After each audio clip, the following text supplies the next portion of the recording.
Seja bem-vindo!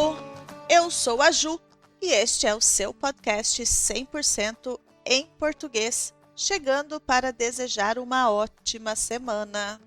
Uma ótima semana para você que escuta esse podcast caminhando, escuta levando o cachorro para passear, escuta limpando a casa, escuta dirigindo, escuta lavando a louça e escuta nos momentos de insônia.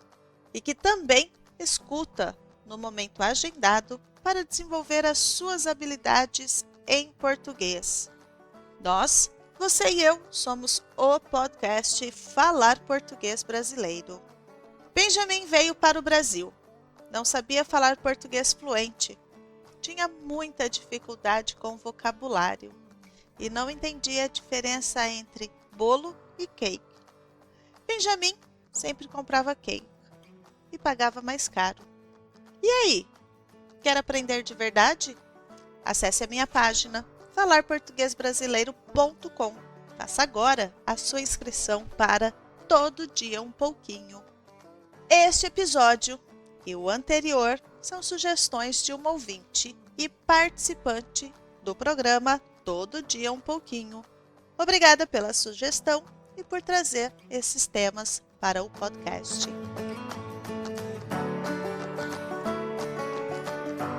A FUNAI, Fundação Nacional dos Povos Indígenas, tem papel fundamental na proteção e promoção dos direitos dos povos originários do Brasil. Ao longo de sua história, a FUNAI passou por várias transformações, enfrentando desafios significativos e mudanças em sua abordagem, especialmente sob diferentes governos e líderes políticos. Criada em dezembro de 1967 como órgão indigenista oficial do Estado brasileiro, a FUNAI veio para substituir o SPI, Serviço de Proteção ao Índio, que existia desde 1910. 6 anos depois, em 1973, foi promulgado o Estatuto do Índio, formalizando as políticas de proteção aos povos originários a serem adotadas pela FUNAI. No retorno do Brasil à democracia, com a Constituição de 1988, o Estado passou a ser responsável pela proteção das manifestações culturais, incluindo as dos povos indígenas, garantindo o pleno exercício dos direitos culturais e reforçando a importância dos direitos desses povos, das suas terras e da FUNAI. Em 2012, é instituída a Política Nacional de Gestão Territorial e Ambiental de Terras Indígenas, PNGATI. Ela detalhou mais um conjunto de medidas de longo prazo destinadas a proteger, recuperar, conservar e promover o uso sustentável dos recursos naturais, das terras e territórios indígenas, buscando assim garantir a preservação do meio ambiente e dos modos de vida dos povos indígenas. Apesar de ter enfrentado diversos desafios durante toda a sua existência, a FUNAI nunca havia estado em tão maus lençóis. Maus lençóis é para dizer que não está bem, quanto durante o governo de extrema-direita que governou o Brasil de 2019 a 2022. Nesse período, toda a política de governo se virou para uma visão muito mais favorável ao agronegócio e à exploração de recursos naturais em terras indígenas. Também houve a tentativa de mudar a responsabilidade da demarcação de terras indígenas e territórios quilombolas do Ministério da Justiça para o Ministério da Agricultura, Pecuária e Abastecimento. Uma expressão vem à mente quando lembro desta medida. É a raposa tomando conta do galinheiro. Consegue entender esta expressão? Raposa tomando conta do galinheiro. Felizmente, essa mudança foi evitada devido ao clamor público e à luta dos povos indígenas, pressionando os deputados, que passaram o projeto como lei mais à frente.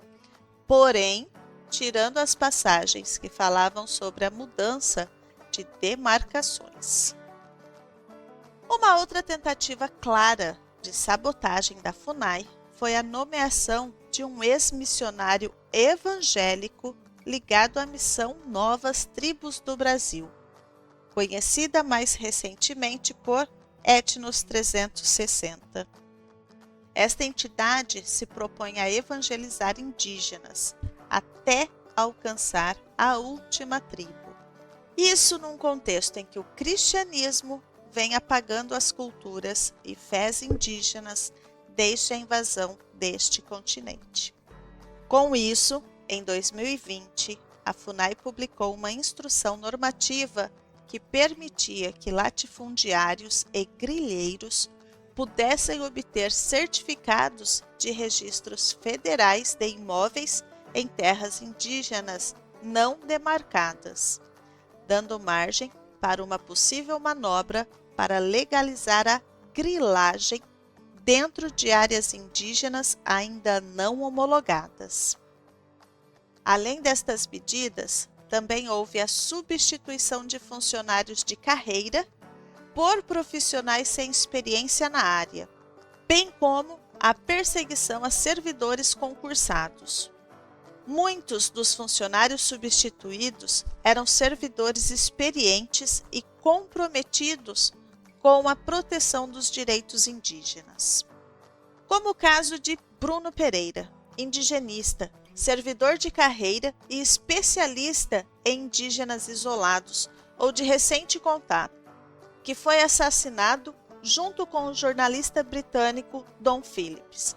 A minha solidariedade às famílias de Bruno e Dom Phillips.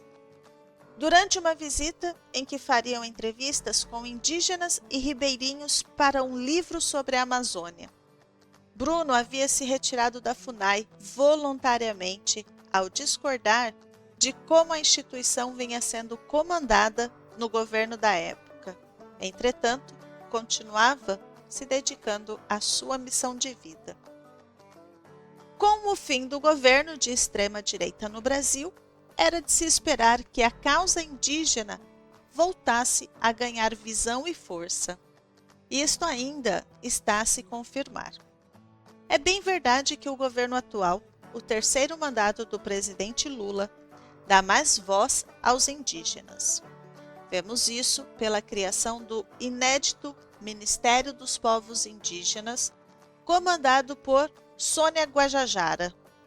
Porém, também vemos que tanto ele quanto o Ministério do Meio Ambiente não têm tanta força quando se contrapõem aos interesses de grupos políticos poderosos, como quando, em junho de 2023, foi aprovada uma medida provisória que tirou do meio ambiente as atribuições do Cadastro Ambiental Rural, CAR, e a gestão da Agência Nacional de Águas, ANA, e também retirou dos Ministérios dos Povos Indígenas a competência pela demarcação de terras indígenas, transferindo-a para o Ministério da Justiça. É importante observar que a proteção dos povos indígenas e de suas terras continua sendo um desafio significativo no Brasil. E a evolução da FUNAI e das políticas relacionadas aos povos indígenas é um processo em constante transformação. O respeito aos direitos e a autodeterminação dos povos indígenas continua sendo um tema crucial na sociedade brasileira, com implicações não apenas para o Brasil, mas também para o mundo em relação à conservação ambiental e à diversidade cultural. Por mais respeito às nossas origens, por mais respeito às nossas terras e por uma história contada sob vários pontos de vista. Eu sou a Ju e nós somos o podcast Falar Português Brasileiro. Vejo você no próximo episódio. Tchau, tchau!